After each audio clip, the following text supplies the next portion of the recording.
Boa noite, igreja, graça e paz. Deus seja louvado. Meus irmãos, é com muita alegria que nós nos reunimos mais um domingo, né? E aí talvez você diga assim, mas pastor, o senhor retornou de férias e só teve um domingo na igreja.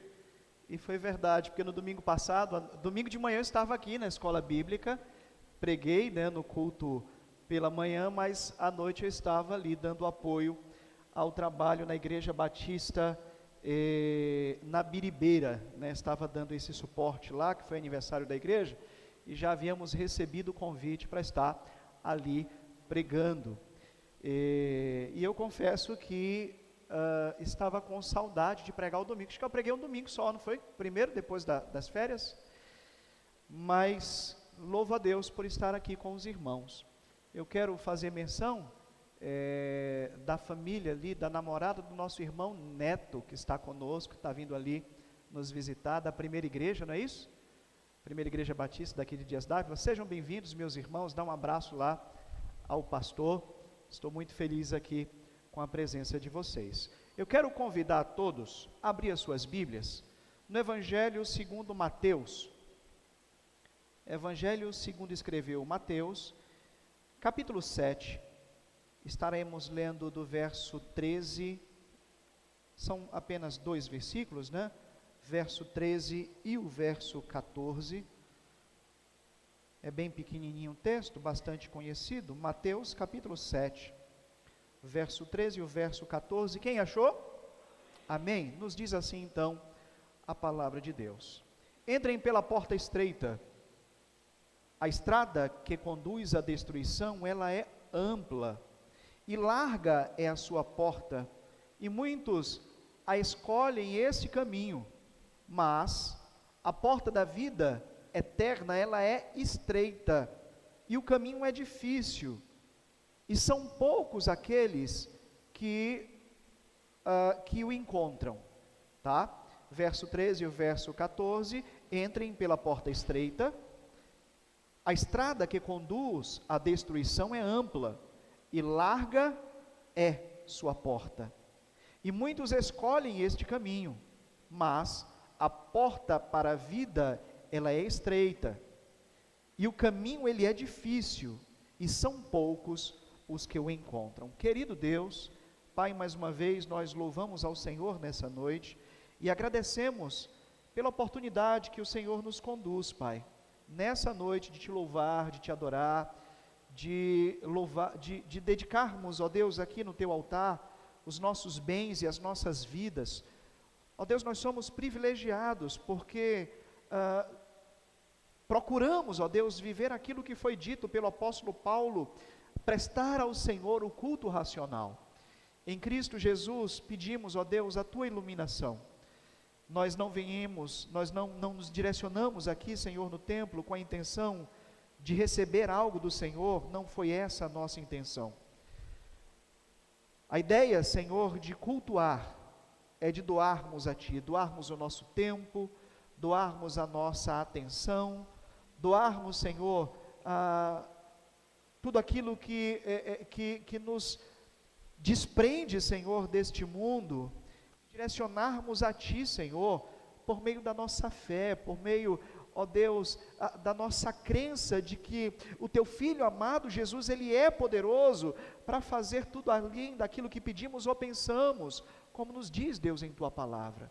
Portanto, Senhor, cremos nesse Cristo, e cremos, Senhor, em Tua palavra, e Te pedimos, ó Pai, que esta palavra nos guie, que esta palavra nos oriente, que esta palavra nos ensine a sermos pessoas mais parecidas com Teu Filho amado Jesus.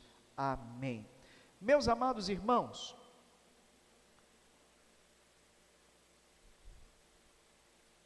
o Evangelho de Mateus,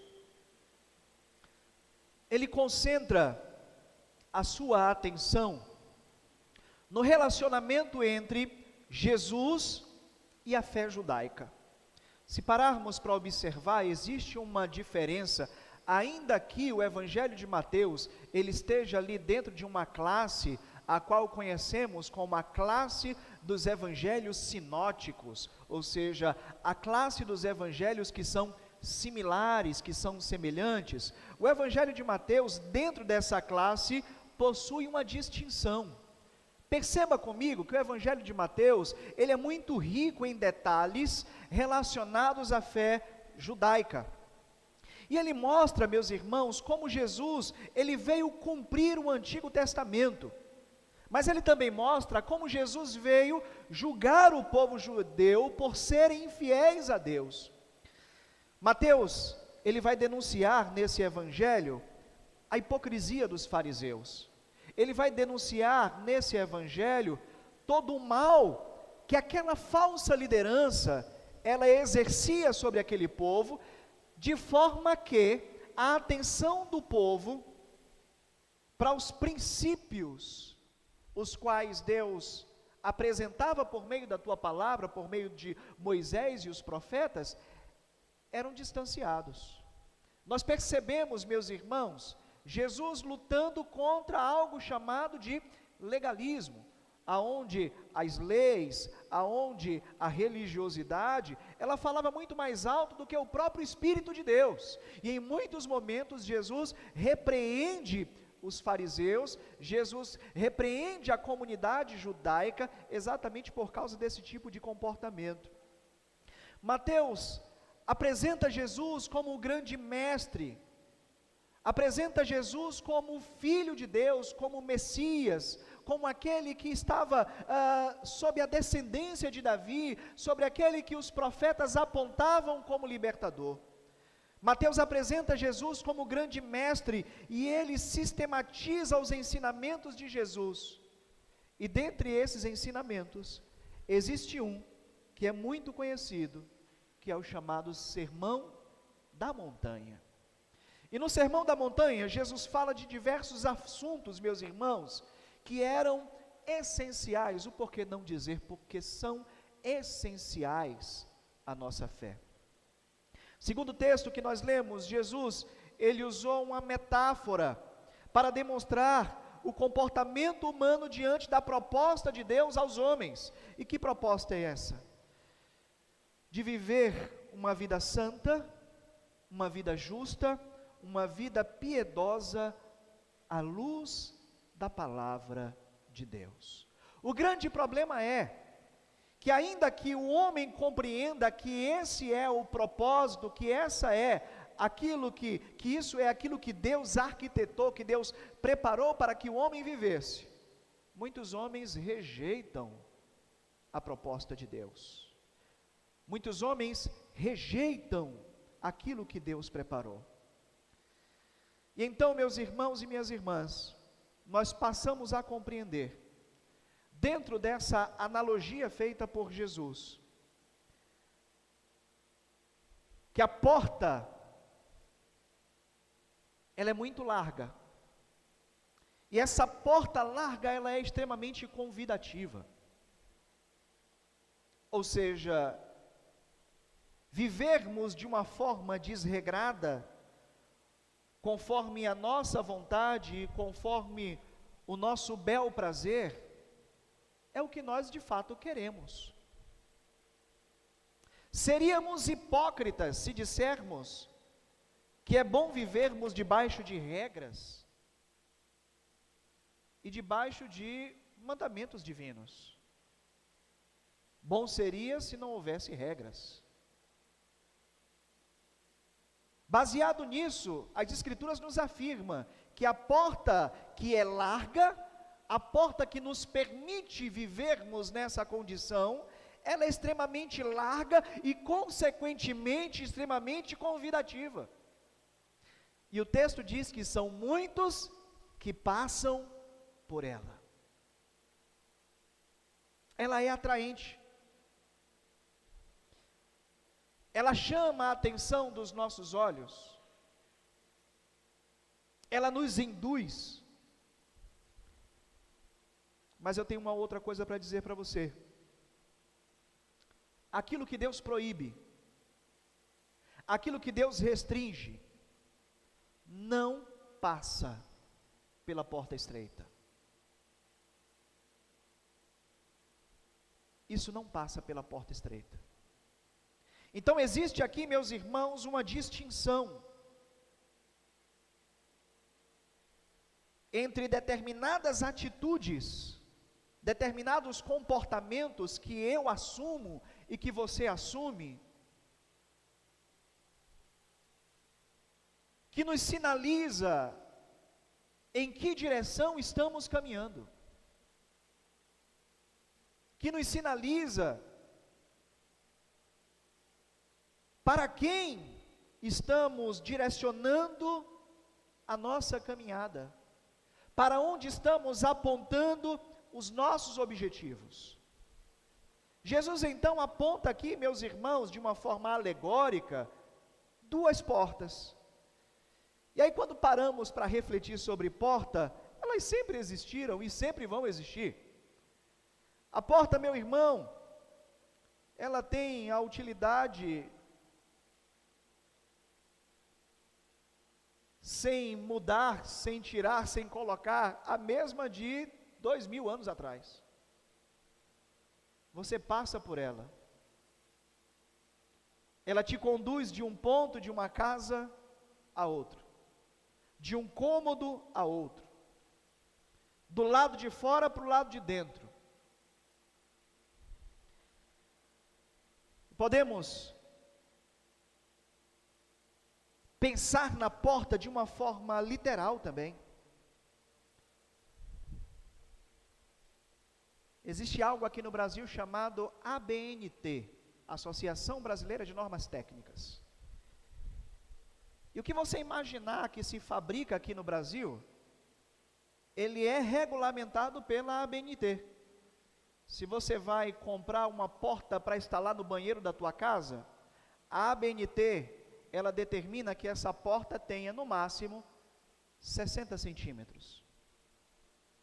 Talvez se você compre aí uma porta para colocar na frente da tua casa, 80 centímetros.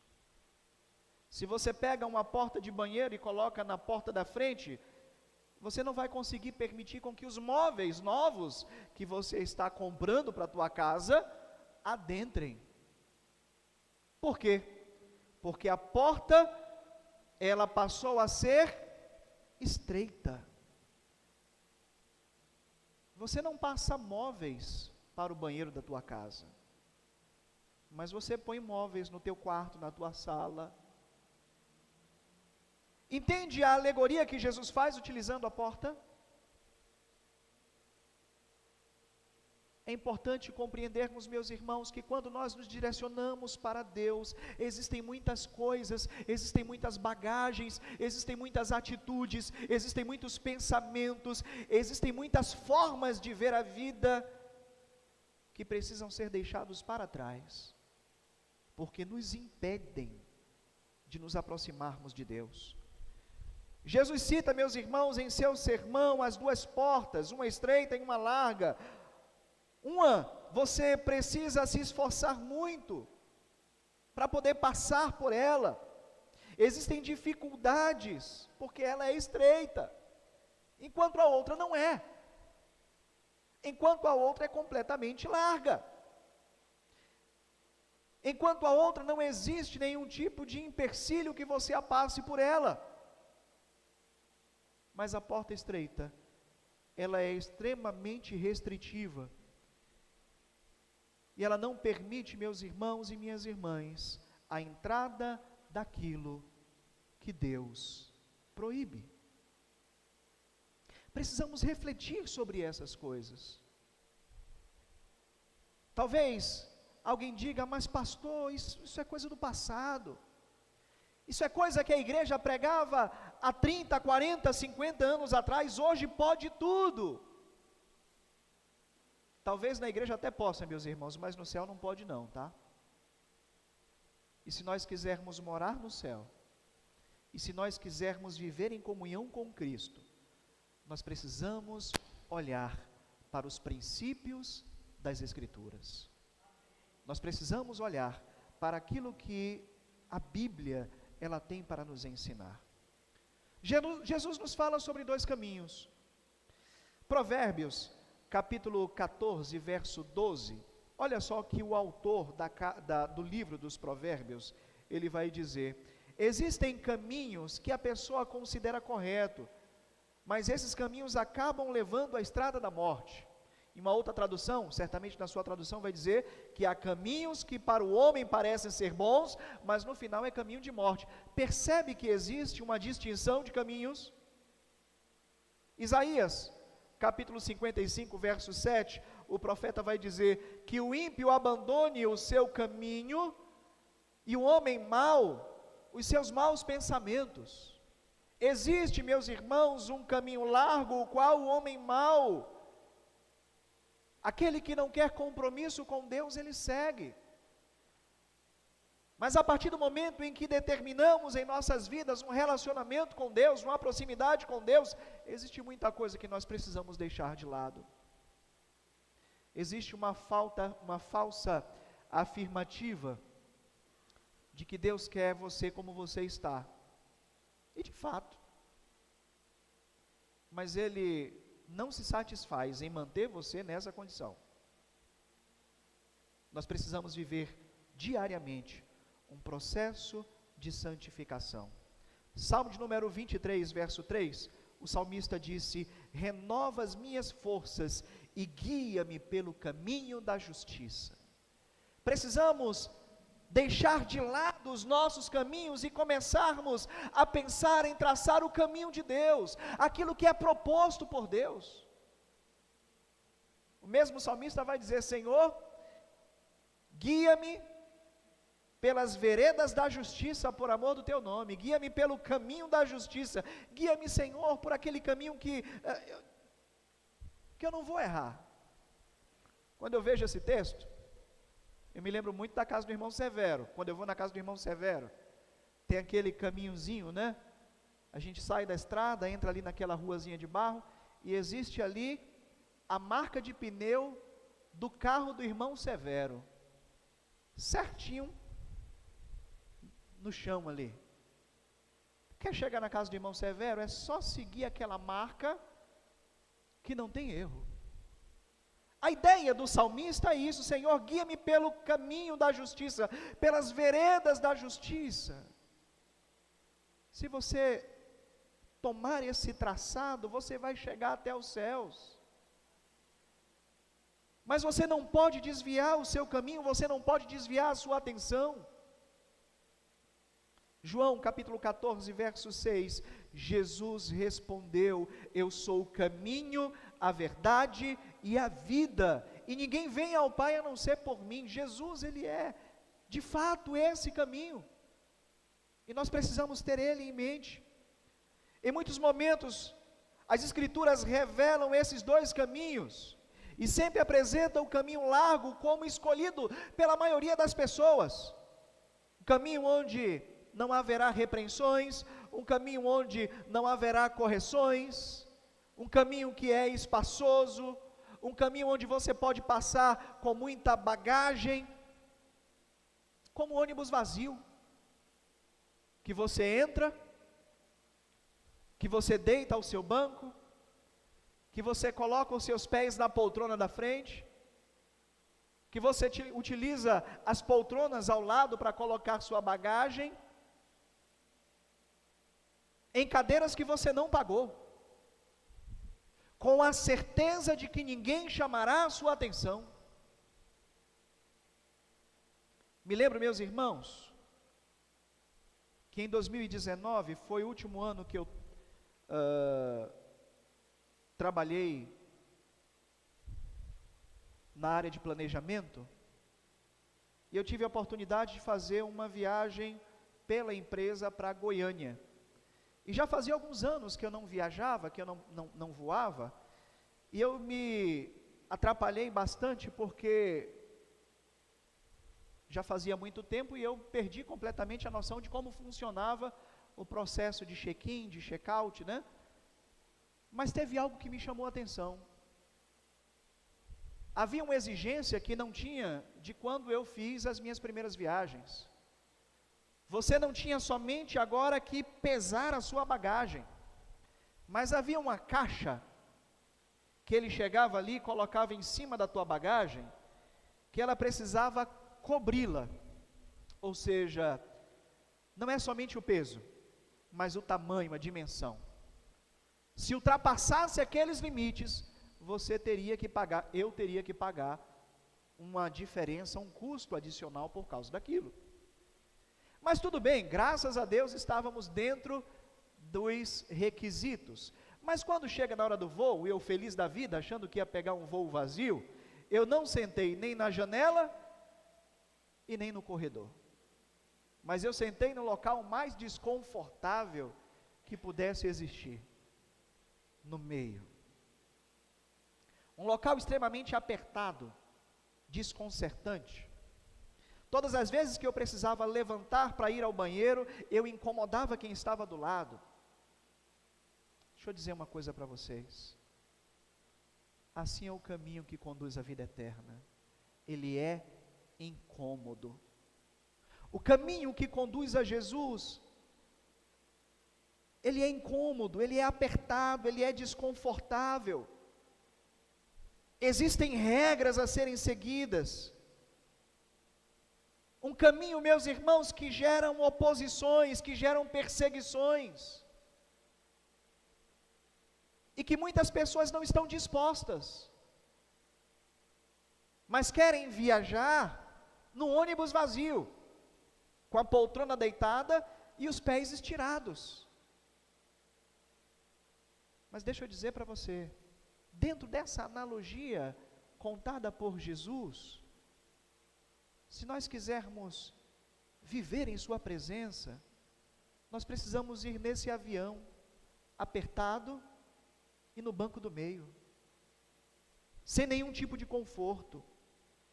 A Bíblia também nos fala, meus irmãos, sobre multidões, e observamos aqui uma ênfase dada por Jesus à quantidade de pessoas que entram em cada porta, a quantidade de pessoas que passam por cada caminho.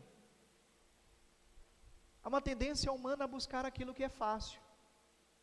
Semana passada estávamos discutindo com a juventude, a teoria da antropia e da entropia, partida do complexo para o simples e do simples para o complexo. Nós temos uma tendência a partirmos daquilo que é complexo para o simples. Nós queremos simplificar as coisas, mas entenda que Deus não. Deus parte daquilo que é simples para o complexo. Existe um processo de dor, existe um processo de esforço, existe um processo de trabalho, existe um processo de santificação para vivermos comunhão com Cristo.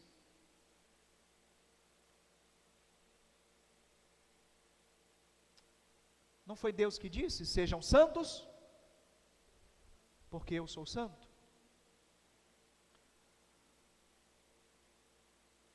Temos a tendência a buscar aquilo que é simples, temos a tendência a buscar tudo aquilo que é confortável, tudo que não nos dê trabalho, mas precisamos, meus irmãos, parar com isso e passarmos a pautar as nossas vidas conforme a luz das Sagradas Escrituras. Mateus capítulo 25, verso 1 ao verso 4, então o reino de Deus, o reino dos céus, ele será conforme as 10 virgens que pegaram as suas lamparinas e saíram encontrar-se com o noivo.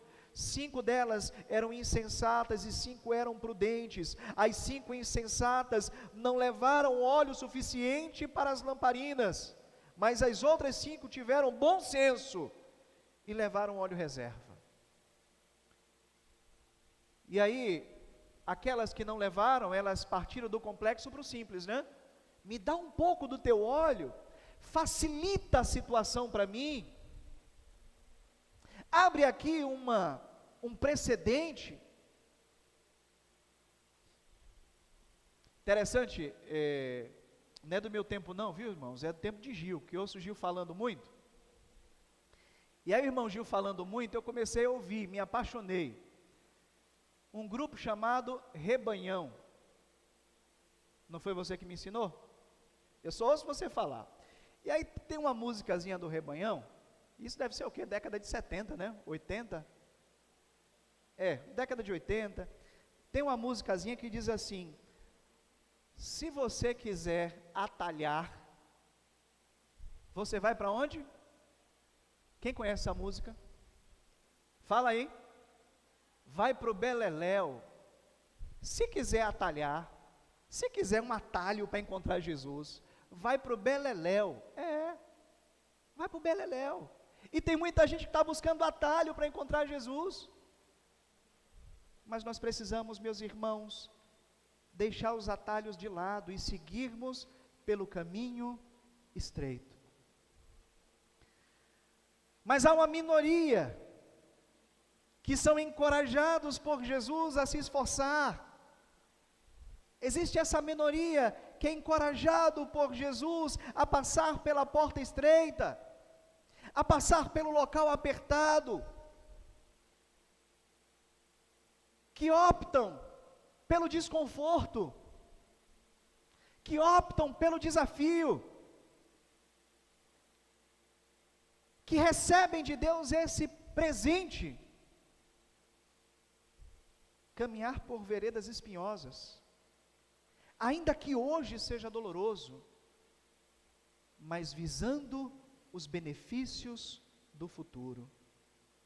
Lembra do profeta Daniel e seus amigos quando chegaram na corte do rei Nabucodonosor e apresentaram ali para eles os manjares maravilhosos do rei? Era fácil, né? Era saboroso comer tudo aquilo. É isso que o mundo nos apresenta muitas vezes. Mas o que é que eles dizem? Eu prefiro caminhar pela porta estreita. Eu prefiro caminhar pelo caminho que é mais dificultoso. Eu prefiro ir para onde os poucos estão indo. Põe aí um pouco de água, coloca aí uns legumes, insoços, que é com esses que eu vou me alimentar, mas estarei santificado para servir ao meu Deus. Mateus, capítulo 25, verso 32, o verso 34, a palavra nos diz: todas as nações serão reunidas em sua presença, e ele separará as pessoas como um pastor separa as ovelhas do bode, e colocará as ovelhas à sua direita e os bodes à sua esquerda, e então o rei dirá aos que estiverem à sua direita: venham vocês que são abençoados por meu Pai, recebam como herança o reino que Ele preparou desde a criação do mundo. Sabe para quem é esse presente? Será que é para aqueles que entraram pela porta larga, com toda a sua bagagem? Será que é para aqueles que foram conduzidos pelo caminho largo, com todo o seu conforto?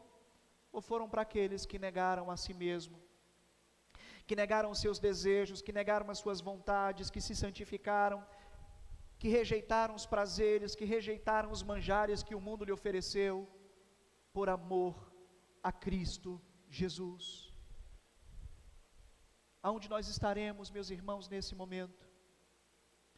Essas palavras de Jesus foram proferidas no momento da história onde a igreja ainda não havia sido formada, a igreja estava no seu embrião, e haviam poucos discípulos ali, mas havia uma grande multidão que seguia Jesus, não por quem Jesus era, mas pelo pão que perecia, por aquilo que Jesus proporcionava a cada um deles.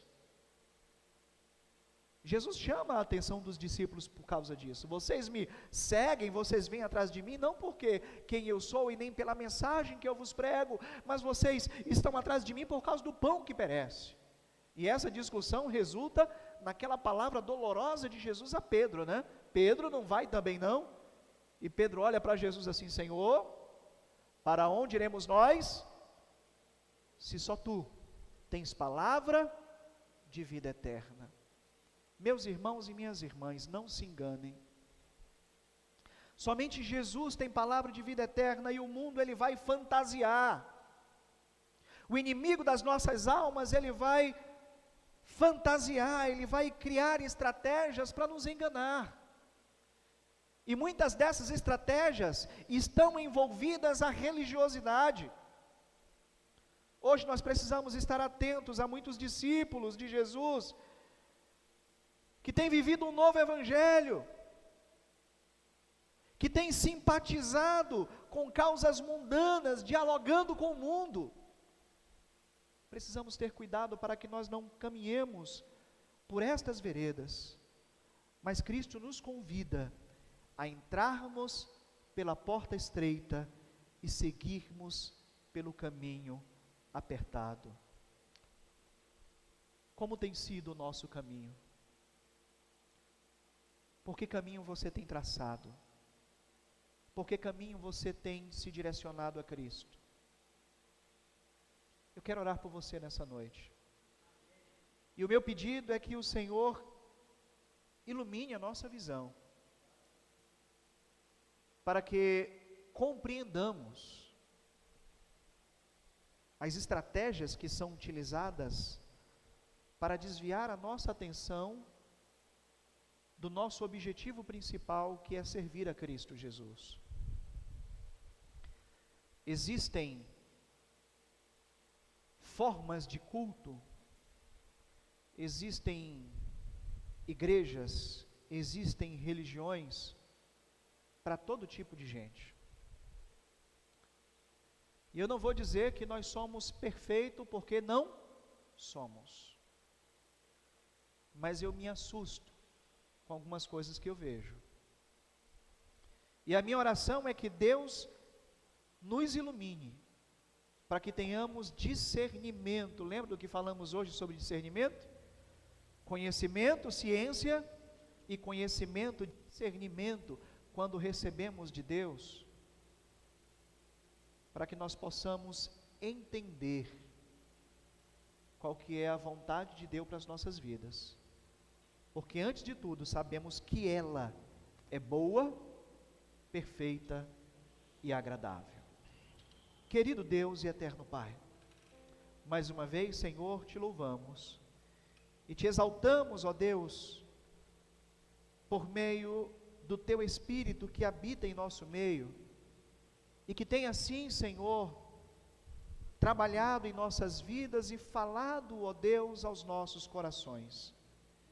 Em nome de Cristo Jesus, nós entendemos, Senhor, que somos bombardeados todos os dias, ó Deus, por um campo espiritual, que reflete, por uma batalha espiritual, num campo espiritual, que reflete, Senhor, no nosso dia a dia, que reflete, Senhor, em nossas vidas,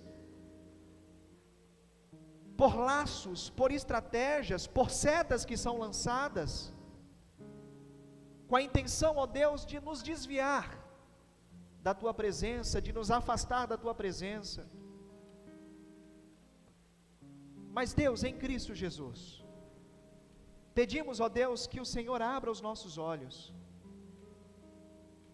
que o Senhor nos oriente para que tenhamos noção, ó Deus, de onde nós estamos, que não estejamos, Senhor, como cegos no meio de um tiroteio, como cegos no meio de um deserto sem o norte, mas a Tua palavra, Senhor, é que nos mostra esse norte. Ajuda-nos, ó Deus, em nossa caminhada.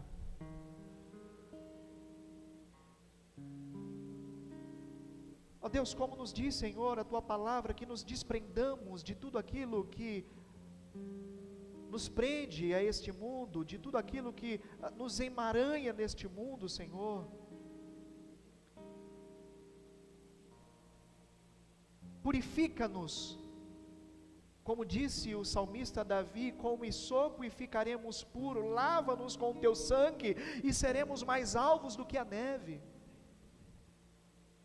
Precisamos de Ti, Senhor.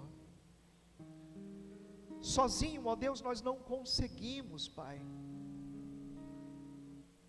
mas que o Senhor abra os nossos olhos e nos faça perceber em que caminho, Senhor, nós temos caminhado, que o Senhor nos faça perceber em que direção, ó Deus, nós temos avançado, e que o Senhor nos ajude, ó Deus, andarmos pela porta estreita, pelo caminho que conduz à salvação, pelo caminho, Senhor, que poucos, ó Deus, têm passado por ele. Em Cristo Jesus, é o que nós oramos ao Senhor nessa noite, e desde já agradecemos pelo Teu Espírito nos iluminar e nos fazer compreender, em nome de Cristo Jesus. Amém, Senhor. Amém.